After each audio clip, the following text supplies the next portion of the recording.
patologías, ¿cuáles son las patologías que yo voy a enfrentarme cuando los ganglios basales se encuentran? Pues bueno, esencialmente voy a tener trastornos hipercinéticos y trastornos hipocinéticos. Como su nombre ya me lo están mencionando, un trastorno hipercinético es aquel en el cual hay un movimiento excesivo, hay un movimiento anormal y todos son involuntarios. Mientras que uno hipocinético es cuando hay una lentitud. Y uno puede, aquí el ejemplo de Parkinson, uno puede llegarse a confundir porque pensaría que Parkinson es un trastorno hipercinético. Sin embargo, Parkinson es considerado un trastorno hipocinético debido a la bradicinesia con la cual cursa. Creo que les mencioné en la clase pasada que la bradicinesia es la lentitud con la que se ejecuta un movimiento. Entonces, pese a que existe un temblor en el paciente, predomina más la hipocinesia en ese tipo de pacientes, una mayor lentitud al momento de ejecutar el movimiento. ¿Ok? Ahora, vamos a hablar un poquito sobre corea, tetosis y balismo. Hablamos primero sobre los movimientos y ya en un momento les voy a presentar algunos videos que vienen en relación a esto. Un trastorno hipercinético es la corea. ¿Cómo es un movimiento coreico o de corea? Es un movimiento involuntario, rápido, entrecortado e irregular. Se caracteriza muchas veces por unas rápidas muecas o movimientos repentinos de la cabeza. ¿Cómo se vería? Se vería de la siguiente manera.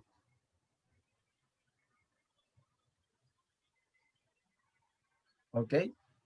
Es un movimiento rápido, entrecortado, irregular. Es decir, no es como un tic que es algo repetitivo, sino puede ser que la desvíe en un momento la cara y después la vuelva a desviar hacia otro lado, luego frunce el ceño, etcétera. ¿Qué tipo de pacientes pueden cursar con corea?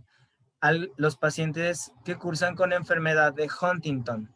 La enfermedad de Huntington es una enfermedad hereditaria autosómica dominante, es decir, si un familiar lo tiene, tú seguro lo vas a tener. Esta inicia su sintomatología a una edad ya adulta, de 30 a 45 años más o menos, y la muerte de los pacientes se da aproximadamente de 15 a 20 años después de su inicio. ¿Cuáles son los signos y síntomas de la enfermedad de Huntington?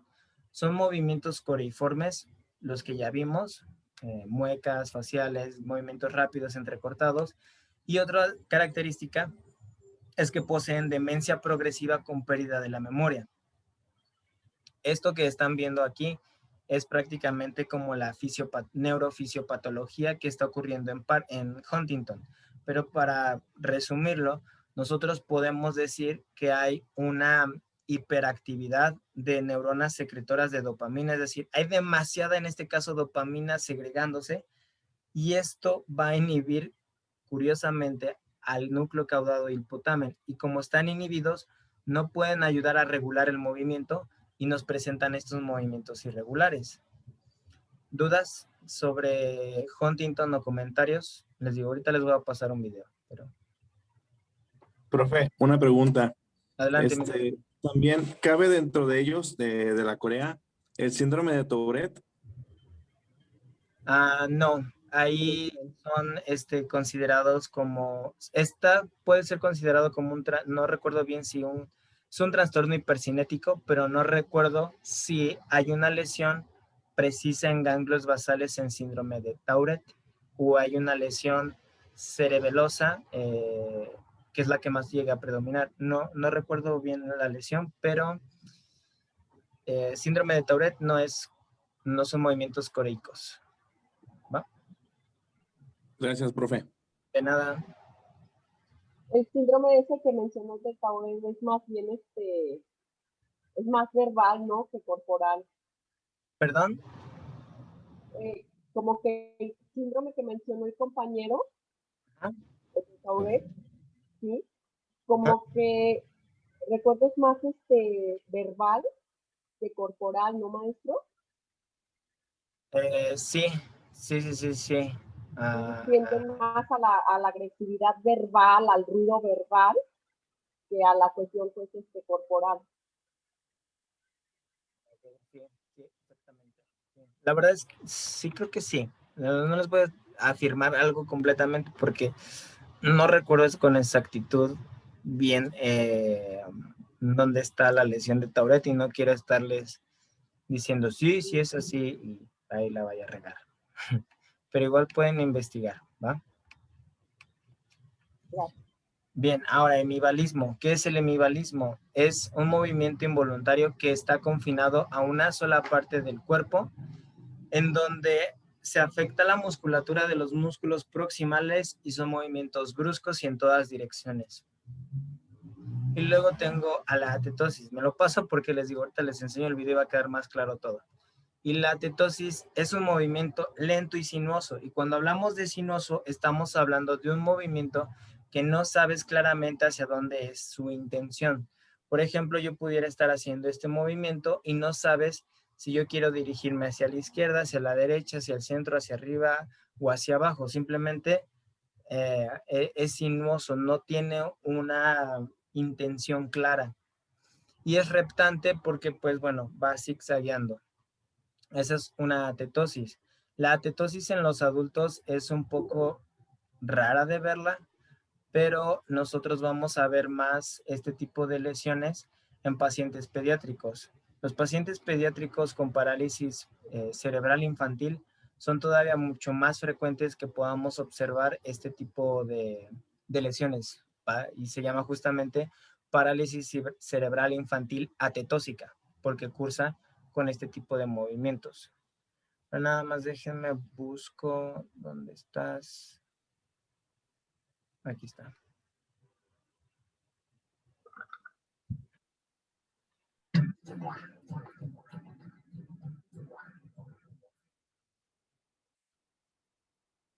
Voy a pedir que me digan si ya alcanzan a ver el video, ¿ok? Ya, ¿verdad? No. Ah, ya.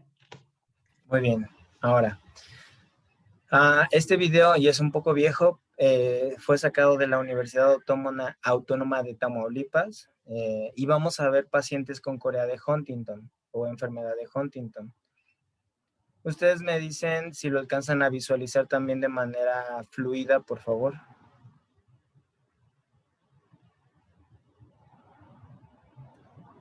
Si lo alcanzan a ver bien, se ve fluido, no se ve entrecortado. Háblenme, por favor. Como que se ve un poco entrecortado, maestro. Ok, gracias, Rocío. ¿Quién más lo ve así?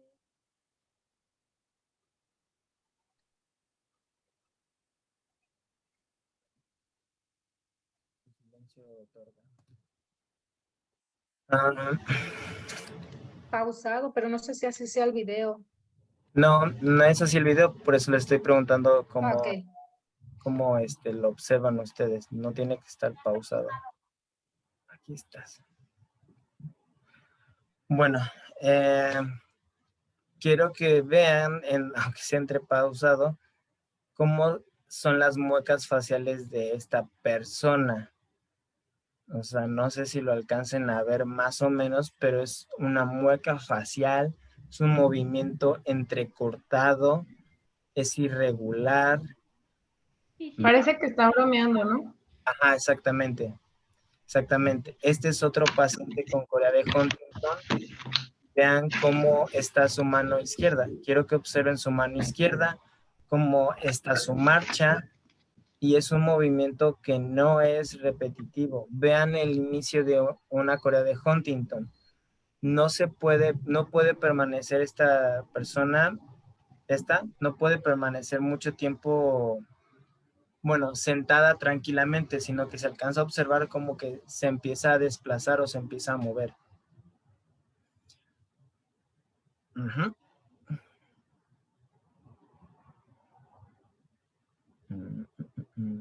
Vean.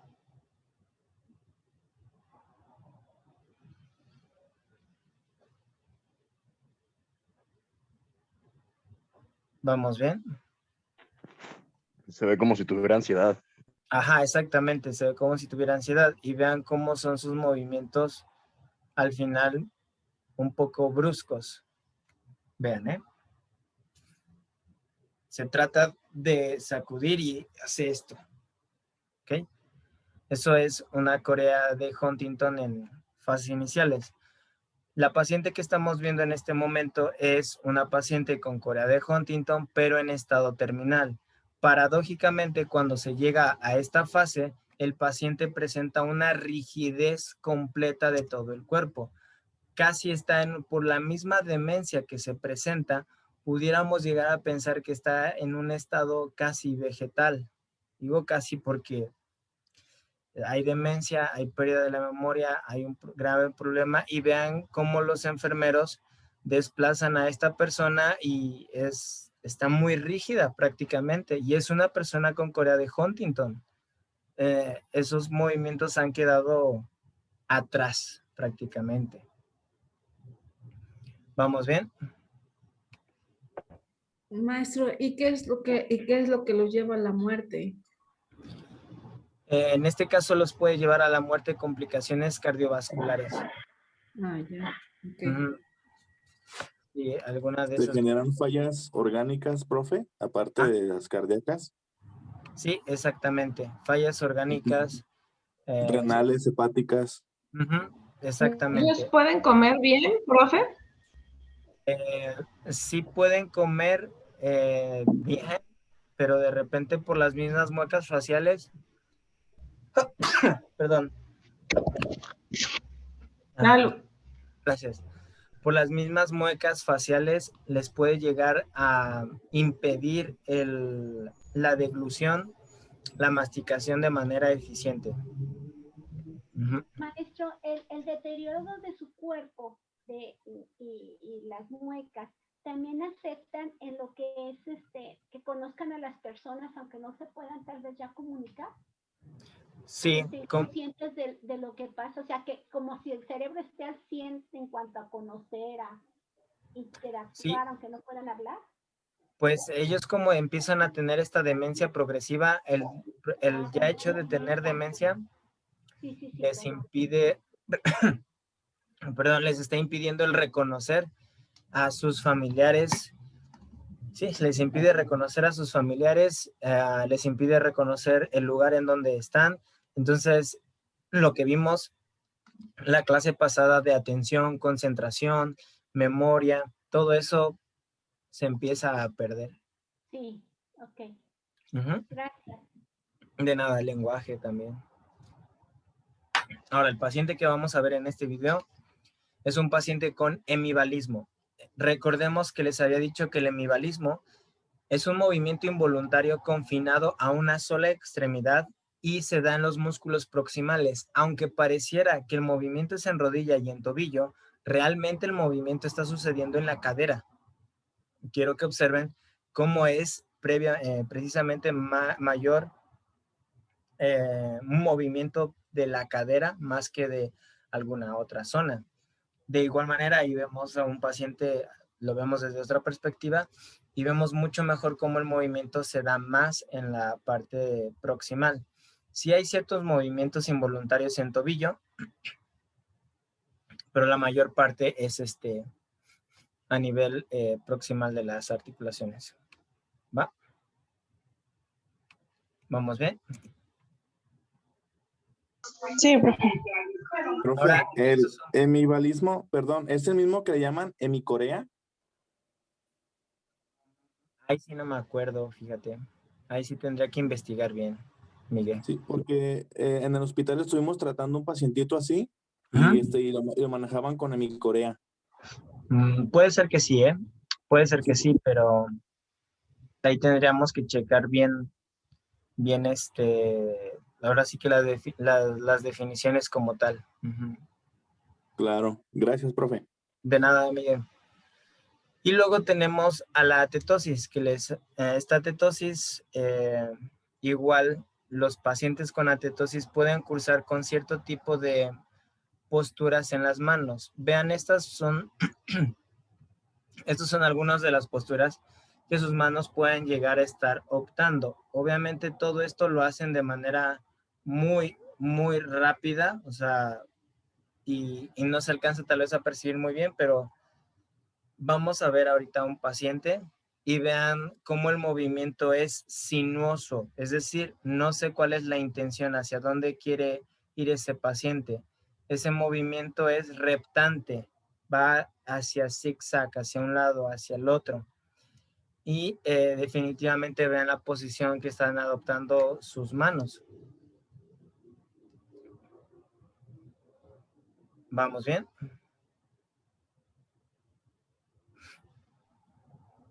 ¿Le molesto con el nombre de esta enfermedad de nuevo, por favor? Esta es atetosis. Atetosis, ¿ok? Profe, Adelante, Sandy. estas enfermedades, ¿hay una lista o algo las que nos está diciendo? Para estudiarlas por si vienen en el examen, pues, porque la verdad no alcancé a apuntarlas ahorita todas. Pues bueno, hay muchos más trastornos del movimiento hipercinéticos, pero en las presentaciones sí vienen como tal los trastornos de movimiento que les estoy presentando están en las diapositivas y vienen cómo se describen y todo eso. Ok, gracias. De nada. Ahora vamos a ver a un paciente con Parkinson y aunque todavía no estamos viendo Parkinson, me voy a adelantar un poquito. Quiero que vean cómo el Parkinson se va a caracterizar por temblor en reposo. Su temblor es en reposo. Uno puede pensar, pues ahí está moviendo los codos, profe. Sí, mueve el codo, pero la muñeca está en reposo. No es que le pidan un movimiento. Vamos a ver en este momento cómo le piden que se levante de la silla y al momento de levantarse de la silla, su temblor, vean, cesa. ¿Por qué? Porque le están pidiendo un movimiento que involucra toda la mayor parte de sus articulaciones. Entonces, ese reposo se desaparece. Pero inmediatamente cuando ella logra ponerse de pie, el reposo de la mano izquierda empieza, como está en reposo la mano izquierda, perdón, empieza a aparecer ese temblor. Veamos que existe una inestabilidad postural. Bueno, ahorita vamos a ver la inestabilidad postural. Y esa marcha que está teniendo el paciente se llama marcha festinante. Esa marcha festinante se caracteriza porque la base de sustentación de los pies es muy estrecha. Aquí ustedes se dieron cuenta cómo para girarse se detuvo y giró.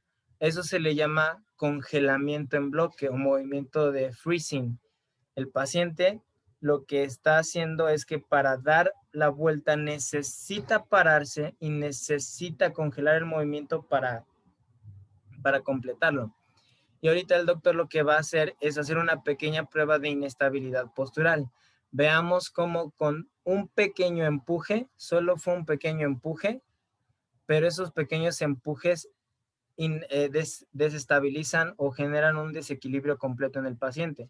Obviamente eso es muy peligroso porque si este paciente se enfrenta, por ejemplo, digamos que está en la calle, y no levanta bien el pie y se tropieza, ya se cayó y pudo obtener una fractura gracias a eso. Hasta una mascota chiquita en casa puede ser peligroso. Ah, sí, claro, todo eso. Ahora, este paciente que parece que tiene exorcismo o que está poseído, tiene realmente algo que se llama distonía muscular. Las distonías musculares se van a caracterizar por un movimiento de rotación.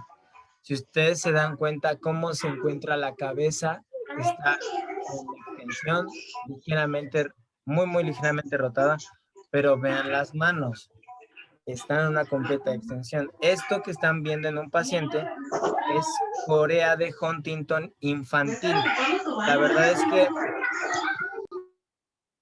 no recuerdo exactamente por qué en un paciente pediátrico se pueda manifestar la enfermedad de Huntington de manera temprana. Ahora lo que ustedes están viendo es un paciente con distonía muscular. Este paciente, aquí ya se alcanzan a observar, vean los movimientos de rotación que está teniendo. Estos movimientos rotatorios junto de la cabeza, cuello, lo que son los brazos, van a impedir las actividades de la vida diaria. Vean cómo es cuando ella se pone de pie, prácticamente el tronco tuerce, o sea, se tuerce completamente. Son movimientos en donde no se regula de manera correcta el tono muscular. ¿Vamos bien? ¿Sí? ¿Dudas? Sí, profe. Ahora, este paciente que ustedes están viendo es un paciente con Huntington otra vez. Este otro que están viendo es un paciente con Huntington. Y quiero que se den cuenta de algo. Pese a que todos poseen la enfermedad de Huntington, la manifestación de los movimientos es completamente diferente. Son movimientos diferentes a los, este paciente o este otro paciente se mueve de diferente manera al otro, a pesar de que tiene lo mismo. Es por eso que nosotros hablamos ¿Y a constantemente. qué se debe, profe? Se debe a que todo paciente genera un movimiento individualizado, o aquí nos damos cuenta que todas las personas generamos movimientos, aunque son iguales, nos movemos de diferente manera. Tal vez yo no uso tanto ciertos músculos a diferencia de otros. Tal vez mi movimiento no es tan suave como el de un bailarín. Entonces, esto mismo nos ayuda a entender que el movimiento es diferente. Sí, el movimiento es diferente en cada persona, y que esto tiene que ayudarme a entender que por eso trato de individualizar el tratamiento, porque en cada persona el paciente se va a mover de diferente manera. Maestro, esas diferencias en los movimientos de los pacientes tienen que ver con los aprendizajes en los lóbulos, en los ganglios basales. O sea, por eso cada uno tendría esa respuesta diferente. Y es aquí donde se Exactamente. hila la información. Sí, exactamente, Adri. Exactamente así. Por eso cada uno llega a ser diferente, porque justamente cada uno empieza a interpretar diferentes circunstancias del ambiente en el cual se encuentra rodeado. O como crecemos con ambientes muy diferentes, contextos muy diferentes, el mismo ganglio basal se va adaptando a las circunstancias. Es, digamos, por eso la importancia de que un paciente o un niño, mientras más movimiento tenga, va a ser mucho mejor, no solamente para su desarrollo cognitivo y emocional, sino para que este niño sufra de menores lesiones. ¿Por qué? Un niño activo tiene una gran variedad de movimiento. Un niño que no es activo tiene muy poco movimiento, y como tiene muy poco movimiento, la carga a la que él puede sufrir, bueno, déjenme hacerlo más fácil, pero una persona activa, cuando si le llega a si digamos, voy a trasladarlo un poquito a traumatología y ortopedia. Una persona activa, cuando tiene dolor lumbar, no solamente tiene la opción de flexionarse, ¿no? Sino que tal vez puede girarse, puede hacerse a un lado, y yo sé que la persona sedentaria también lo puede hacer, pero la persona activa tiene esta capacidad de decir, me voy a mover hacia un lado, hacia el otro, voy a hacer aquí, voy a hacer allá, voy a utilizar estos músculos, voy a usar más la cadera, voy a hacer aquí, aquí, aquí, aquí. Pero una persona sedentaria, una persona que no ha hecho ejercicio en su vida, a pesar de que su espalda tiene esta capacidad de movimiento, durante demasiados años solamente ha hecho un movimiento de flexión, un movimiento de extensión. Entonces, cuando se lesiona la espalda, dice, chin, me acabo de lesionar la flexión y la extensión. ¿Qué hago? Pues no me muevo. Entonces, pierde aunque él tiene esta capacidad de variabilidad de movimiento, no la está usando porque no la desarrolló en su momento. ¿Sí me doy a entender más o menos? Sí, profe. Maestro, Ajá. no No sé sé. si mencionó que las personas que padecen estas enfermedades, ¿cuál de ellas pierde la noción de la memoria? ¿En todas? No todas. Por ejemplo, ¿ellos están conscientes de su problema o se desvían porque al final se vio como que los últimos ya no sabían que estaban vivos. Por ejemplo, enfermedad de Huntington,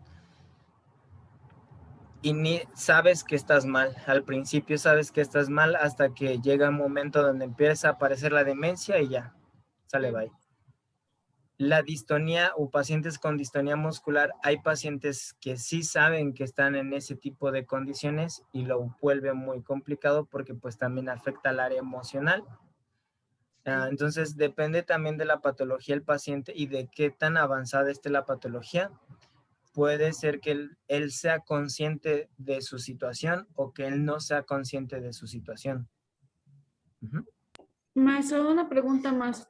¿Se puede Adelante. considerar enfermedad o patología o también se puede considerar un síntoma de otra patología, como puede ser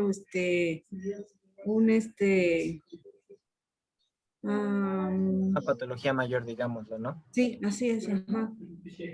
Sí, puede ser un poquito de las ambas. Por ejemplo, enfermedad de Huntington o Corea de Huntington se le llama Corea pues porque el movimiento coreico es lo que más predomina en él. Entonces pudiéramos decirlo que el movimiento coreico se volvió una patología. Pero en la atetosis, el trastorno de movimiento de atetosis es por lo general un signo de otra patología, como por ejemplo parálisis cerebral. Entonces, la parálisis cerebral infantil puede cursar con una atetosis o puede cursar con una ataxia. O en este caso, en el caso de los pacientes con Parkinson, la patología mayor es Parkinson, pero el movimiento lento es un síntoma, es un signo, perdón, de ese tipo de pacientes. Entonces, sí puedes caber la posibilidad de que sean signos o que sean la patología en sí misma. Por lo general, los trastornos del movimiento no son la patología en sí, sino son como tal el signo o van acompañados de una patología mayor. No sé si me di a entender aquí. Sí, sí, maestro. Una última pregunta. Adelante. En los movimientos que hacen en forma involuntaria, yo me imagino que constantemente se llegan a lastimar con contracturas musculares, maestro, ¿verdad? Sí, exactamente. Como hay un movimiento involuntario y es un movimiento de repente, puede ser de torsión o puede ser de temblor, hay fatiga muscular, hay contracturas que se están generando por compensaciones de movimiento. Entonces, sí, estos pacientes cursan con contracturas y cursan con fatigas musculares, lo cual lo hace complicado, porque si yo quiero rehabilitar a través del movimiento, el movimiento me va a causar una fatiga, pero pues esta persona ya está fatigada, pero pues si no lo muevo, ¿cómo va a generar resistencia? Entonces, es ahí lo interesante del asunto de la rehabilitación con trastornos hipercinéticos. Afortunadamente o desafortunadamente, no sé, casi este tipo de pacientes en la clínica no los vamos a ver. Sí los hay, ustedes lo están viendo, sí los hay, pero es en una porción mucho menor. Por lo general, las patologías a las cuales nos vamos a enfrentar más son Parkinson, hemiplegias o eventos cerebrovasculares, lesiones de médula espinal, esclerosis múltiple, esclerosis lateral amiotrófica, y casi ese tipo de lesiones no cursa con ciertos trastornos hipercinéticos. La mayoría son hipo. ¿Los atienden ahí donde están los psiquiatría, los locos, se podría decir? Sí, Que de alguna se manera. me vino a la mente muchas personas que yo creo que están ahí, tienen ese tipo de enfermedad. Sí, exactamente. Sí, de hecho, ciertos medicamentos pudieran causar un exceso de movimiento. Ciertos trastornos psiquiátricos también me pueden causar el mismo exceso de movimiento. Sí, exactamente. Tal vez por eso no es tan común que nosotros los veamos, porque los derivan hacia otras zonas, y es ahí justamente donde viene fisioterapia en el ámbito psiquiátrico. No es que nosotros hagamos algo de psiquiatría y que los estemos como lavando el coco, pero lo que hacemos es que a través del movimiento podemos mejorar ciertas patologías psiquiátricas, ciertas, ¿ok? No todas, pero eso es lo que se trata. Profe, ¿conoce usted de algún tratamiento para algún síndrome de esos? ¿Algún medicamento, vamos? Medicamento no conozco. La verdad no, ahí sí te fallo. En cuanto al medicamento, no sé. Sé que el tratamiento fisioterapéutico sería el ejercicio y tal vez la utilización de algunas técnicas de relajación muscular, como es la técnica de relajación muscular progresiva de Jacobson, pero después vamos a ver, cuando veamos esa técnica, que tiene un gran inconveniente el aplicarla en este tipo de pacientes. Pero ahí sí te fallo, Miguel.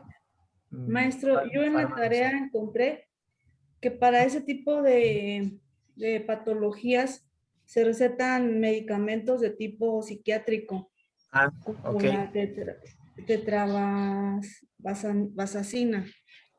Tiene sentido que se recomiende tratamiento a nivel psiquiátrico, porque pues son patologías en las que hay por lo general cierta hiperexcitabilidad, entonces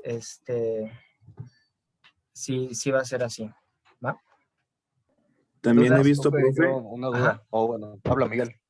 Perdón, Adelante, Jair. gracias. He visto también, bueno, por ejemplo, en artículos, el Parkinson lo están trabajando ya con lo que es el CBD y con el TCH, Sí. ¿verdad? Y ha resultado ser muy, muy efectivo.